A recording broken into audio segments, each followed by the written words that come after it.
আসসালামু আলাইকুম। আপনারা কেমন আছেন? যে যেখানে আছেন ভালো থাকেন, সুস্থ থাকেন, নিরাপদে থাকেন।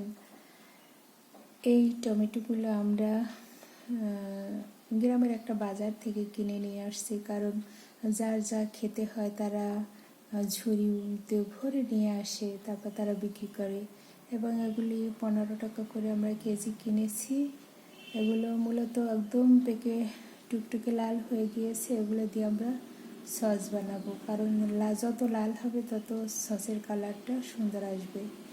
আমার ময়নারা, আমার কলিজার টুকরা, তার মাম্মামির কলিজার টুকরা, এদের জন্য আমরা এই সসগুলি বানাবো, কারণ তারা আসলে সিঙ্গারা, পুরি, তারপর অন্যান্য খাবার, তারা ভাজা পোড়া খাবারটা খেতে ভীষণ পছন্দ করে, বিশেষ করে আমার ময়না আব্বু। তো তাদের জন্য সস বানাবো, তারা মজা করে খাবে। আর তারা খেলে আমাদের যে কত ভালো লাগে তা আসলে ভাষায় প্রকাশ করতে পারবো না। আমার বাবলি সোনা একটু অসুস্থ, আমি একটু অসুস্থ আছি। সুস্থ হলে আমরা এগুলি দিয়ে বানাবো।